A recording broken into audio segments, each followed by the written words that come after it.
میں کبھی تفصیل میں اس قصے کو نہیں سنا سکا کہ میرے جذبات میرے اوپر غالب آ جاتے ہیں، میرے الفاظ بکھر جاتے ہیں، ٹوٹ جاتے ہیں، میرا بند ٹوٹ جاتا ہے۔ لیکن اس کی متھ کیا ہے؟ یہ کیوں ہوا؟ یہ کیوں ہوا؟ یہ اس لیے نہیں ہوا کہ 10 دن رو پیٹ کے تم چھٹی کرو، اس لیے نہیں ہوا۔ ایک سبق ہے، ایک پیغام ہے کہ اللہ کو راضی کرنے کے لیے اتنی بازی لگانی پڑے تو لگاؤ۔ بھوکے پیاسے، کہ گرمی کے روزے آتے ہیں 12 گھنٹے پیاس میں آدمی تڑپ کے رہ جاتا ہے۔ تمہیں خبر ہے میرے نبی کی اولاد 72 گھنٹے پیاسے، پیاس کی شدت، پانی کا قطرہ نہیں، اور آگے انسان کی شکل میں درندے کھڑے ہوئے ہیں۔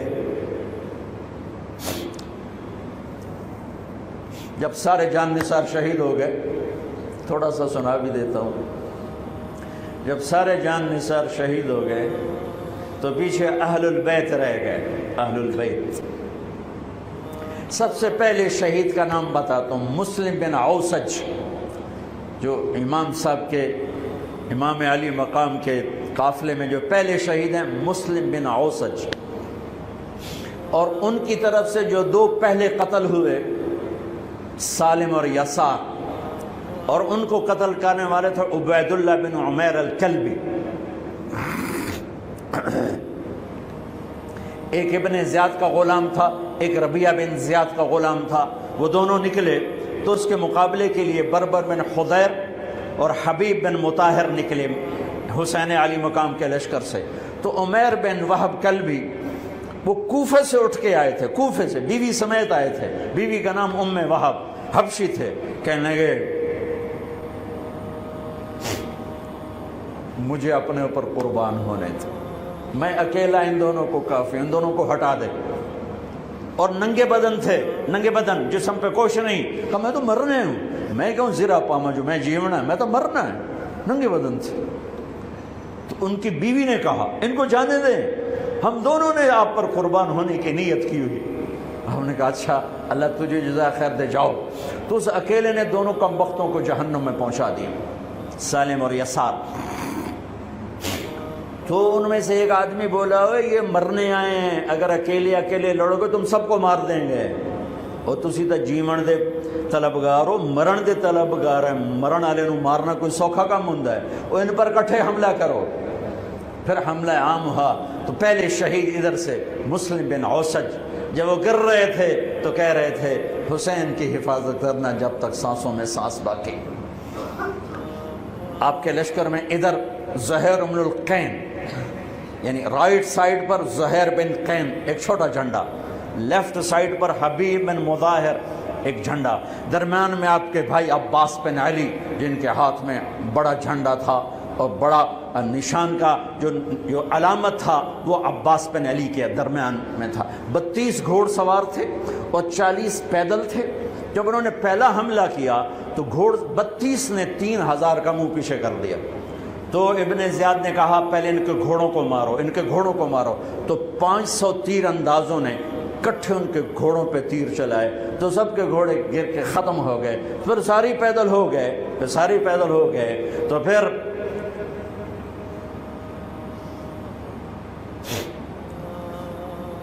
میں اٹک جاتا ہوں،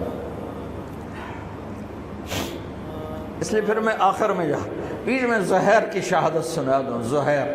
زہیر بن القین، جب نماز کا وقت آیا، ظہر کا وقت داخل ہوا، تو آپ نے اشارہ کیا زہیر یہ شمر سے کہو نماز پڑھنے دے۔ ہاں، اگر 1439 سال میں نماز کی معافی ہوتی تو اہل کربلا کو ہوتی، لیکن حسین نے سجدے میں سر رکھ کے بتلایا کہ نماز نہیں چھوٹ سکتی، سر کٹ سکتے ہیں۔ تو انہوں نے آگے ہو کر کہا کہ بھائی نماز کے لیے جنگ روکو۔ تو کوفی لشکر کا ایک سردار تھا حسین بن نمیر، اس نے کہا تمہاری تو نماز قبول ہی نہیں ہوتی۔ تو انہوں نے کہا لعنت تجھ پر، تیری نسلوں پر، جس گھر کی تو فعل نماز ملی انہی کی نہیں ہوتی اور تمہاری ہوتی ہے. تو واپس آ کر کہنے لگا کہ وہ نماز کی اجازت نہیں دے رہے. فرمایا نماز تو نہیں چھوٹے گی نا. یہ فیصلہ آباد والوں کو نہیں، 7 بر اعظم کے ایمان والوں کو پیغام ہے کہ زیر خنجر بھی یہ پیغام سنایا ہم نے. نماز نہیں چھوٹ سکتی، نماز نہیں چھوٹ سکتی. اللہ کی قسم کوئی مسئلہ نہیں تھا اگر یہ چھوڑ دیتے. جنگ سے پہلے آنکھ لگ گئی، آنکھ کھلی تو ہنس پڑے. بہن نے پوچھا ایک ایڑا ہاسے دا ویلا ہے، موت سر تے کھلوتی ہے. فرمایا بہن ابھی اللہ کے نبی کو خواب میں دیکھا ہے، کہہ رہے ہیں بیٹا میں لینے کے لیے آ چکا ہوں. موجوں ہو گئی، لینے کے لیے آ چکا ہوں. چھوڑ دیتے تو پھر گلستان کالونی والوں کو بھی گنجائش مل جاتی، چھٹی جا سکتی ہے. 6 بر اعظم کے انسانوں کو پیغام دیا کہ ٹکڑے ٹکڑے ہو جاؤ، نماز نہیں چھوٹ سکتی. فرمایا آدھے نماز پڑھو آدھے جنگ کرو، صلاۃ خوف. آدھوں نے نماز پڑھی آدھوں نے جنگ کی. 15-20 تو پہلے شہید ہو چکے تھے. پھر آدھوں جنہوں نے نماز پڑھی تھی انہوں نے جنگ کی اور دوسروں نے جا کے نماز ادا کی. عصر سے پہلے سب. جب زہیر گرنے لگے تو انہوں نے حضرت حسین کے کندھے پر یوں ہاتھ مارا. گرتے گرتے اقبل ہدیت ہادیا مہدیا اليوم تلقى جدك النبي حسنا والمرتضى عليا والشهيد الجعفر الكمية واسد الله المحيا. ہاں آگے بڑھ، تیرے لیے تیرا نانا پھولوں کے ہار لے کے کھڑا ہوا. آگے بڑھ، آج تیری ملاقات کا دن ہے. آج تو اپنے بھائی حسن سے ملے گا، باپ علی سے ملے گا، چچا جعفر سے ملے گا، اسد اللہ حمزہ سے آج تیری ملاقات ہے. ان اشعار کے ساتھ آپ نے جان اپنے اللہ کو سپرد فرمائی. جب سارے جان نثار ختم ہو گئے اب اہل البیت کی باری آئی. تو سب سے پہلے آپ کے بیٹے علی الاکبر نے تلوار اٹھائی کہ ابا جان آپ سے پہلے مرنا چاہتا ہوں، آپ کو مرتا نہیں دیکھ سکتا، آپ سے پہلے مرنا چاہتا ہوں، مجھے اجازت دیجیے. ہم نے کہا بڑھو اللہ کے نام پر، جا ملو اپنے اجداد کے ساتھ. تو بڑے حسین تھے علی الاکبر، جس طرف گئے وہ آگے آگے، کوفی آگے آگے، یہ پیچھے پیچھے. تو 1 اور 3,000 کیا مقابلہ تھا. آخر خاک و خون میں لوٹائے گئے، تڑپ کے گرے. تو پھر حسن کے بیٹے قاسم کا چچا میں نہیں جانا، اس قافلے میں، اس حسینی قافلے میں اہل البیت وہ 17 قتل ہوئے. ان میں سب سے حسین قاسم تھے، قاسم بن حسن. قاسم بن حسن جب ان پر تلوار کا وار پڑا تو ان کا ہاتھ کٹا اور نیچے گرے. انہوں نے کہا یا اماں، ہائے چچا. تو حضرت حسین زخموں سے چور ہو چکے تھے، لیکن اس سے بجھتی شمع بھڑکتی ہے. اب زخمی شیر کی طرح لپکے اور کائی کی طرح مجمع کو چیرا. جب وہاں پہنچے تو وہ ایڑیاں رگڑ رہے تھے اور خاک و خون میں لت پت تھے. تو اٹھا کے سینے سے لگایا. ان کی آخری ہچکیاں ان کے سینے پہ ختم ہوئیں. کہنے لگے بھتیجے آج تیرا چچا بڑا بے بس ہے، آج وہ تیری مدد کو نہیں آ سکتا ہے، لیکن ایک دن آنے والا ہے جب تیرے نانے کی عدالت میں فیصلہ ہوگا. پھر ان کی لاش کو اٹھایا.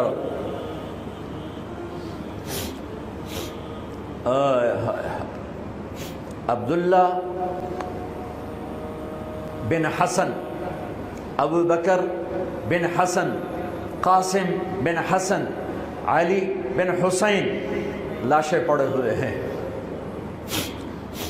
عبداللہ بن عقیل، عبد الرحمن بن عقیل علی کے بھائی لاشیں پڑے ہوئے ہیں. اپنے بھائی عباس بن علی، محمد بن علی، عبداللہ بن علی، عثمان بن علی، ابو بکر بن علی اور حسین بن علی، 5 بھائی پہلے لاشیں پڑے ہوئے ہیں۔ اون بن عبداللہ بن جعفر، محمد بن عبداللہ بن جعفر، عبد الرحمن بن مسلم بن عقیل، جعفر بن مسلم بن عقیل، عبداللہ بن مسلم بن عقیل، عبداللہ بن ابو سعید بن عقیل، یہ سب اہل البیت ہیں جن کے لاشوں کے انبار ہیں۔ اور آخر میں ایک بچہ 2 سال کا عبداللہ، آپ کو خواب و خیال بھی نہیں تھا کہ اس بچے پر بھی کوئی اس طرح کا ظلم و ستم ڈھائے گا، تو آپ جب اکیلے رہ گئے تو آپ نے کہا عبداللہ کو بھیجو۔ آخری ملاقات بیٹے سے، تو اس کو سینے سے لگایا، چوم کے یہاں بٹھایا، ابھی تقدیر کا کچھ امتحان باقی تھا۔ 2 سال کا بچہ، شامی لشکر سے بنو اسد کا ایک بنو ابن الموقد، اس نے تیر جو چلایا، خطا بھی جا سکتا تھا، یہاں آ کے لگا اور پار ہو گیا۔ بچے کی گردن ایسے ڈھلک گئی، یہاں امام علی مقام۔ ارے بھائی، میں قطر ہاسپٹل گیا کسی کام، تو وہاں کسی کا بچہ تھا منگوڑے میں، ہاسپٹل میں، ویسے تڑپ رہا تھا، پتہ نہیں اس سے کیا تھا، اور اس کی ماں ایسے اس کو کھڑی دیکھ، یہ منظر میں آج تک نہیں بھولا۔ اس ماں کے چہرہ، صرف اس کی آنکھیں نہیں رو رہی تھی، مجھے اس کا سارا وجود روتا ہوا دکھائی دیا۔ اس بچے کے اوپر ڈاکٹر کھڑے ہوئے ہیں، اچھا نہیں کیا، مجھے نہیں پتا اس کو کیا تھا، وہ ایسے بے قرار ہو کے تڑپ رہا تھا۔ یہ 2001 کا واقعہ ہے، 16 برس گزر چکے ہیں، میں واقعہ نہیں بھول سکا ہوں۔ اس باپ کو سوچو جس کے سامنے 2 سال کے بچے کے گردن کے تیر پار ہو گیا ہو، اور پھر وہ خون، یہاں بچے کا خون دونوں ہاتھوں میں لیا اور یوں آسمان کی طرف بلند کر کے کہا، میرے رب، بس تو راضی ہو جا، تو راضی ہے تو کم ہی بڑھ گئے۔ یہ پیغام ہے فیصل آباد کے تاجروں کو، پورے ملک کے تاجروں کو، پوری دنیا کے اہل ایمان کو، کہ اللہ کو پانے کے لیے ہر سودا قبول ہے، قبول ہے۔ ہاں، پھر کھڑے ہو گئے کہ چل بچیا تو چل، تیرا پیو بھی آ رہا ہے۔ اب آپ کو شہید کرنا کوئی مسئلہ نہیں تھا، زخموں سے چور تھے، لیکن ہر کوئی ڈرتا تھا بھئی میں نہ مارا۔ تو شمر آیا بدبخت، کیوں نہیں قتل کرتے ہو؟ تو ابو زرع بن شریک تمیمی نے پہلا وار سیدھا کیا، جو یہاں لگا، شانے پر لگا، تو اس سے آپ ڈولے، تو سنان بن انس نے سینے پر نیزہ مارا، اس سے آپ گرے، تو شمر نے کہا سر کاٹو، تو خولہ بن یزید آگے بڑھا، پھر ڈر کے پیچھے ہٹ گیا، تو سنان بن انس نے اس کو گالی نکال کر پیچھے دھکا دیا، اور اس امت کا بدبخت ترین انسان جس نے میرے نبی کے نواسے کی وہ گردن کاٹی جس پر میرے نبی کے بوسے تھے، گردن کاٹ کے سر اوپر چڑھا دیا۔ پھر خیموں کی طرف بڑھے، تو اللہ کو زندگی مقصود تھی، آل رسول کی نسل چلنی تھی، تو علی ابن الحسین بیمار تھے، جن کو زین العابدین، اب ابھی میں نے ان کا قصہ سنایا، اس پر شمر کی تلوار رک گئی کہ چلو بیمار ہے چھوڑ دیا جائے، بیمار ہے چھوڑ دیا جائے۔ تو خواتین، بچے، حضرت علی کی بیٹیاں فاطمہ بنت علی، زینب بنت علی، حضرت حسین کی بیٹی سکینہ بنت حسین، اور آپ کی بیگم رباب، آپ کو بیویوں میں سب سے محبوب بیوی تھی رباب۔ آپ فرمایا کرتے تھے جب رباب میکے چلی جاتی ہے تو میری تو نیند ہی اڑ جاتی ہے، اتنا ان سے پیار تھا۔ وہ بھی ساتھ تھی، ان سب کو ان کے کانوں کی بالیاں کھینچ کے اتار دی۔ پھر ابن سعد نے کہا 10 گھوڑ سوار آؤ، انہوں نے حسین کے جسم پہ گھوڑے دوڑا دیے، ادھر سے ادھر سے ادھر سے۔ جب قافلے کو گھسیٹ کے باہر لائے، لے جانے لگے، تو حضرت زینب نے دیکھا 72 سر نیزوں پہ چڑھے ہوئے تھے، سب سے معصوم سر عبداللہ بن حسین، وہ بھی نیزے پہ چڑھا ہوا تھا۔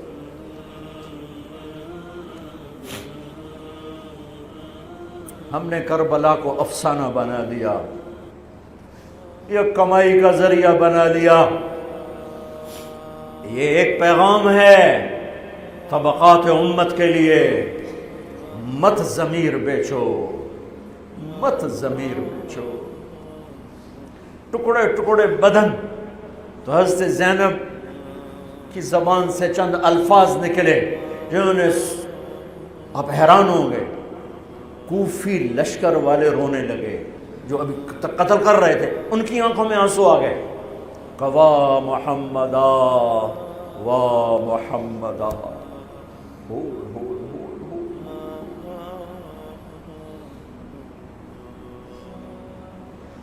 اے محمد مصطفیٰ، اے محمد مصطفیٰ، ھذا حسین بالعراء مزمل الدماء مقطع الاعضاء، وا محمدا وا محمدا، اے محمد مصطفیٰ، اے محمد مصطفیٰ، بناتک السبایا ذریتک مقتلہ تصفی علیہا الریاح۔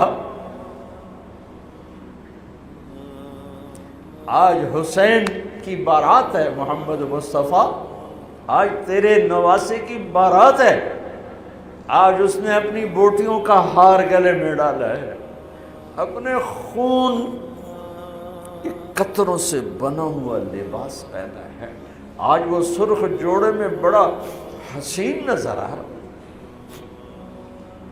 آج وہ سرخ جوڑے میں بہت پیارا لگ رہا، اس کا جسم بکھرا ہوا ہے، اس کی بوٹیاں بکھر گئیں، اس کے بدن کے ٹکڑے ٹکڑے ہو گئے، آج اس کا لاشا پڑا ہے۔ یا ہے محمد مصطفیٰ، آج آپ کی بیٹیاں قید میں ہیں، آپ کی اولاد ذبح ہو چکی ہے، ان پر کفن ڈالنے کی اجازت نہیں دی تھی ان بدبختوں نے، تو تصفی علیہا الریاح، کوفے والوں نے کفن بھی نہیں دینے دیا، تو ہم ہوا نے مٹی اڑا کر آپ کی اولاد کو مٹی کا کفن پہنا دیا ہے۔ ہاں، یہ کٹا ہوا سر پھر صرف حسین کا ابن زیاد کے سامنے پیش کیا گیا، تو اس نے منہ پہ چھڑی ماری، پھر چھڑی ماری، پھر کہنے لگا میں نے ایسا حسن نہیں دیکھا کہ مر کے بھی چہرہ مسکراتا چمکتا ہو۔ تو حضرت انس نے کھڑے ہو کر کہا او ظالم، یہ چھڑی یہاں سے ہٹا، نہ کر، میں نے ان ہونٹوں پہ اللہ کے نبی کے ہونٹوں کو لگتے دیکھا ہوا ہے، نہ کر۔ کہنے لگا تو بوڑھا نہ ہوتا تو میں تیری گردن اڑا دیتا، تیری عقل خراب ہو گئی ہے۔ تو میں میری نہیں، تیری عقل بگڑی ہے، آنے والے دن تو دیکھے گا تیرے ساتھ کیا ہوگا۔ پھر یہی سر یزید کے سامنے رکھا گیا، اس نے منہ پہ چھڑی ماری، تو زید ابن ارقم کھڑے ہو گئے، کہنے لگے نہ کر، میں نے ان ہونٹوں پہ نبی کے ہونٹوں کو لگتے دیکھا ہوا۔ میرے بھائیو، نماز کا وقت قریب ہو گیا، بلکہ میں نے زیادہ وقت لے لیا ہے، میں کسی کی تفصیل تو زندگی بھر کبھی نہیں سنا سکا، اشارے کر دیتا ہوں، پڑھو اس کو، پڑھو، خود پڑھو، پیغام لو، پیغام لو۔ ہے ظلم کا ساتھ نہیں دیا، جھوٹ کا ساتھ نہیں دیا، ذبح ہو گئے نسل سمیت، بچوں سمیت، پوری دنیا کے تجار کو پیغام ہے، جھوٹ سے بچ، خیانت سے بچ، سارے دفتر والوں کو پیغام ہے، رشوت سے بچو، رشوت سے بچو، ظلم و ستم ڈھانے سے بچو، ساری دنیا کے، میرے ملک کا ایک ایک طبقہ ضمیر بیچ کے سویا ہوا ہے، جہاں انصاف دینے والے بک جائیں، جہاں جج کے قلم کی قیمت لگے، جہاں جس دیش کے جج کو خریدا جا سکتا، جس کے قلم کو خریدا جا سکے، جس دیش کے وکیل کو خریدا جا سکے، جس دیش میں جھوٹے مقدموں کی بھرمار ہو، جس دیش کا ڈاکٹر مریض کو مریض نہ سمجھے گاہک سمجھے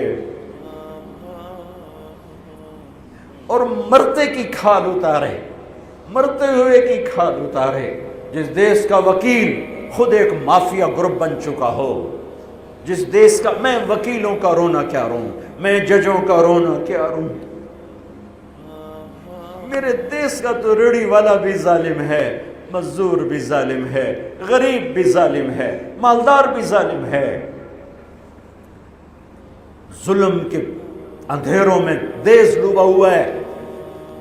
میرے بھائیو، ہمارا نیا سال شروع ہو چکا ہے اور ہم توبہ کریں اللہ کی بارگاہ میں۔ میرے بھائیو، میں بہت دہراتا ہوں اس بات کو، جس فرد میں، جس قوم میں، جس دیش میں، جس خاندان میں، جس معاشرے میں ظلم ہوگا، جھوٹ ہوگا، دھوکہ ہوگا، وہ تباہ ہو جائیں گے، چاہے مسلمان ہیں چاہے کافر ہیں۔ جس دیش میں، جس قوم میں، جس ملک میں، جس معاشرے میں، جس فرد میں سچائی ہوگی، انصاف ہوگا، دیانتداری ہوگی، اللہ ان کی حفاظت کرے گا، عزت دے گا، چاہے مسلمان ہیں چاہے کافر ہیں۔ دنیا کی عزت ضرور ملے گی، کفر کے ساتھ ملے گی، کہ سچائی، دیانتداری، عدل و انصاف پر اللہ سایہ کر دیتا ہے، چاہے کفر ہے چاہے اسلام ہے، موت تک۔ کافر ہے تو موت تک، موت کے بعد ایمان کا فیصلہ ہے، لیکن اگر ایمان ہے تو یہ جہان بھی بن گیا، وہ جہان بھی بن گیا۔ یہی فیصلہ بات کی بات ہے۔ میں صبح نکلا، سیر کر کے واپس آ رہا تھا، مجھے دور سے ایک ریڑھی والا نظر آیا، سفید داڑھی، پگڑی، تو مجھے بڑا اچھا لگا کہ عام طور پہ ریڑھی والوں کا یہ حلیہ نہیں ہوتا ہے، تو لہٰذا دور سے میری نظروں میں جچ گیا۔ جب میں قریب سے گزرا تو میں نے پھر اس کو ایسے دیکھا، تو میں نے دیکھا وہ رو رہا تھا، ایسے خاموش آنسو، ساز خاموش ہیں فریاد سے معمور ہیں ہم، اور ایک ہاتھ ریڑھی پر تھا، ایک ہاتھ پیٹی پر تھا، جو کوئی پیٹی لایا تھا، اور ایسے رو رہا تھا، ایسے رو رہا تھا۔ تو میں رک گیا، میں نے کہا بزرگو خیریت تو ہے، آپ کیوں رو رہے ہیں؟ تو اس نے مجھے کوئی جواب نہیں دیا، اس نے پیٹی ایسے اٹھا دی میرے آگے، تو وہ پیٹی سیب کی تھی، اس کے اوپر سیب ٹھیک تھے، نیچے سارے گلے ہوئے سیب تھے، تو سارے سیب ایسے بکھر گئے۔ یہ پیٹی میں سیب بھرنے والا نہ تو وکیل ہے، نہ تو ڈاکٹر ہے، نہ تو بھوانے بازار کا تاجر ہے، نہ وہ سیشن کورٹ کا جج ہے، نہ وہ کوئی ڈی سی او ہے، نہ وہ کوئی تحصیلدار ہے، وہ مزدور ہے، غریب آدمی ہے۔ غریب کا ظلم بتا رہا ہوں۔ تو جب سیب بکھرے تو میں اس کو دیکھوں، سیبوں کو دیکھوں، مجھ سے کہنے لگا، کوئی اردو سپیکنگ تھا، پنجابی نہیں تھا، اردو سے کہنے لگا، بیٹا میں بہت غریب، اس کی بہت، اور جب اس نے زور ڈالا نا، میں بہت غریب، انہیں ایسے لگا مجھے کسی نے چھری سے میرا کلیجہ چیر کے ڈالا، میرے آنسو نکل پڑے، میں اب رو رہا ہوں۔ اس واقعے کو 30 سال گزر چکے۔ بیٹا میں بہت غریب ہوں، صبح منڈی جاتا ہوں، ایک پیٹی لاتا ہوں، شام تک بک جاتی ہے، بچوں کے لیے تازہ آٹا لے کے جاتا ہوں، آج کسی نے میرے بچوں کی روٹی مجھ سے چھین، آج کسی نے میرے بچوں کی روٹی مجھ سے چھین۔ اسی سیب کی پیٹی کو اب اوپر تک لے جاؤ کہ لوگ جانوں سے کھیل رہے ہیں، اپنی عزت اقتدار جھوٹی عزتوں کے لیے عزتوں سے کھیل رہے ہیں، جانوں سے کھیل رہے ہیں، حقوق سے کھیل رہے ہیں۔ یہاں ایسے ضمیر بکتے ہیں جیسے بھیڑ بکریاں بکتے، یہاں ایسے زبان کے بول بکتے، اے نہیں کسائیاں کھول جاؤ تو سری دے وے زبان بھی آیا تو سر بھی آیا، یہاں ایسے دماغ بکتے ہیں جیسے بکرے کی سری بکتی ہے، ایسی زبانیں بکتی ہیں جیسے بکرے کی زبان بکتی ہے، ایسے ضمیر کے سودے ہوتے ہیں جیسے بھیڑ بکریوں کے سودے ہوتے ہیں۔ اور میری جیب خالی تھی، میرے پاس کچھ بھی نہیں تھا، میں تو ایسے صبح نکلا تھا، مجھے اتنا صدمہ ہو کہ ہائے کوئی میری جیب اتنے پیسے تو ہوں دیتے، بابے دی پیٹی جو کہ پیسے تھے انہوں میں دے ہی دیندا۔ آج تک مجھے یہ دکھ رلاتا ہے چلا دو، سارے پنجاب سے وہ کراچی سے لے کر خپلو تک، گلگت تک، سب کچھ یہی ہو رہا ہے۔ روتے ہیں حسین کو، کھڑے ہوئے ہیں یزید کے ساتھ، روتے ہیں آل رسول کو، کھڑے ہوئے ہیں شمر کے ساتھ، ابن زیاد کے ساتھ۔ ان مگر مچھ کے آنسوؤں کی میرے رب کی بارگاہ میں کیا قیمت ہے؟ میرا معاشرہ ظلم و ستم میں ڈوب چکا ہے۔ کہتے کہتے کہتے کہتے عمر بیت گئی۔ بھائیو جتنے بیٹھے ہو اتنے تو توبہ کریں ہم، کہ آؤ بھائی آج ہم اپنے اللہ کو راضی کرنا، اپنی زندگی کی منزل بنائیں، اپنی زندگی کا مقصد بنائیں۔ اس ظلم سے نکلو، جھوٹ سے نکلو، بہتان سے نکلو، رشوت سے نکلو، حرام سے نکلو، شراب سے نکلو، زنا سے نکلو، بدکاری سے نکلو، فحاشی سے نکلو، جوئے سے نکلو، جھوٹے مقدموں سے نکلو، جھوٹی گواہیوں سے نکلو۔ قتیبہ بن بکار کی مجلس میں مصر کا بادشاہ واز سنتا تھا، 18 برس آتا رہا، 18 برس، اور ہر سال 1000 دینار، 1000 دینار ان کو گفٹ کرتا تھا، 1000 دینار، کوئی 10 کروڑ روپیہ بنتا ہے، 1000 دینار۔ 18 سال کے بعد ایک فتوے پہ دستخط مانگے کہ یہاں سائن کر دیں، فتویٰ غلط تھا۔ انہوں نے کہا مولوی نے 18,000 دینار دیتے کیوں نہیں کرے گا؟ انہوں نے فرمایا یہ تو شرعاً خلاف ہے، میں کیسے دستخط کروں؟ وہ کہنے لگا کرنے پڑیں گے۔ کہا میرا ضمیر نہیں تم ایسے خرید سکتے، میں نہیں کروں گا۔ کہنے لگا میرے 18,000 دینار واپس کر۔ 18,000 دینار اربوں روپیہ بن چکا ہے۔ انہوں نے کہا مولوی بھکھا ساڈا کھاوے تے ساڈے اگوں سر چاوے۔ کہنے گے ٹھیک ہے، گھر گئے، 18 تھیلیاں 1000 دینار کی، ان کے رسی بھی گرا بھی نہیں کھولی تھی، گرا پہ سرکاری مہر ہوتی ہے، وہ مہر بھی نہیں ٹوٹی ہوئی تھی، جیسی تھی ویسی لا کر اس کے سامنے رکھ کے کہا تو میرے ایمان دا مل اتنا ہی لایا اے 18,000، نکل جا میری مجلس سے جو کم وقت، تو نے مجھے 18,000 میں خریدنا چاہا، تو نے میرے ایمان کی قیمت یہ لگائی تھی۔ جیسے وہ پڑا تھا اس کے منہ پہ مار دیا۔ بھائیو ایسا اللہ سے ایمان مانگو، ضمیر مانگو جو اللہ پہ تو قربان ہو، لیکن ان سکوں پر نہ بک جائے، ان ٹھیکروں پر نہ بک جائے۔ نیت کرتے ہو سارے؟ توبہ کرتے ہو میرے ساتھ؟ کہو یا اللہ میری توبہ، پھر کہو یا اللہ میری توبہ، پھر کہو یا اللہ میری توبہ۔ پکی ہے تو اللہ کے ہاں قبول ہے، چونکہ میرے رب کو توبہ جیسے پسند ہے۔ سبحان اللہ۔ اور میری تمہاری تو عمر ہی کوئی نہیں ہے۔ میرا رب کہتا ہے میرا بندہ اتنے گناہ کر کہ زمین سے اٹھا کر آسمان کی چھت کو لگا دے، یہاں سے اٹھا کر آسمان کی چھت کو لگا دے، پھر صرف ایک دفعہ کہنا یا اللہ معاف کر دو، میں ساری معاف کر دوں۔ ہمارے گناہوں کی تو حیثیت کوئی۔ میں نے مانچسٹر میں بیان کیا، آخر میں ایسے توبہ کروائی تو ایک نوجوان آ گیا، لاہور کا تھا، کہا جی مولانا صاحب یہ گناہ معاف ہو گئے سارے؟ میں نے کہا ہاں۔ یہ توبہ پہ ہو گئے؟ واقعی ہو گئے؟ میں نے کہا بالکل۔ جی میں نے بہت گناہ کیے ہیں، سارے معاف ہو گئے؟ میں نے کہا بالکل ہو گئے۔ جی میں نے بہت کیے ہیں۔ میں نے کہا بیٹا تیری تو عمر ہی کوئی نہیں، تو نے کتنے کیے ہوں گے؟ تو رب کی رحمت کو جانتا نہیں۔ ہمارے بر صغیر کا معاملہ ڈراتے زیادہ ہیں، اتنا اللہ سے ڈرایا کہ اللہ سے جدائی کر دی، اللہ سے ہی بھگا دی۔ ایک دفعہ ایک آدمی کہنے لگا تسی مولویاں ساڈے کولو ساڈا رب بھی کھو لیا۔ بہت مالدار آدمی تھا۔ تسی مولویاں ساڈے کولو ساڈا رب بھی کھو لیا، تسی سانو رب کولو اتنا ڈرایا کہ اسی ہن آنے پتہ نہیں ساڈے نال اس کرنا کی۔ میں نے کہا یار میں تو نہیں ڈرا، تمہیں تو خوشخبری دو بھائی اللہ کے پاس آ جاؤ، اللہ کے پاس آ جاؤ، نہ کہیں جہاں میں امان ملی، جو امان ملی تو کہاں ملی، میرے جرم خانہ خراب کو تیرے عفو بندہ نواز۔ اور کوئی راستہ ہے؟ اللہ کو مناؤ، ایک بول پہ مانتا ہے، ایک بول پہ مانتا ہے، ایک آنسو پہ مانتا ہے، پھر ٹوٹ جائے پھر کر لینا، پھر ٹوٹ جائے پھر کر لینا۔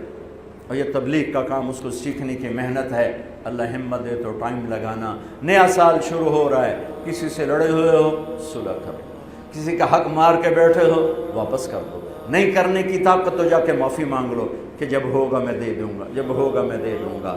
کسی کے ساتھ بغض ہے دل کو صاف کرو، کسی کا نفرت ہے دل کو صاف کرو، کسی سے بائیکاٹ کیا ہوا ہے ابھی جا کے اس سے مل لو، اس سے ملاقات کر لو اور اس سے سینے سے لگا لو کہ نیا سال اس طرح شروع ہو کہ ہمارا دل پوری دنیا کے لوگوں سے صاف ہو۔ تو اللہ تعالیٰ بھی ہمارے گناہوں کو صاف فرمائے گا، معاف فرمائے گا۔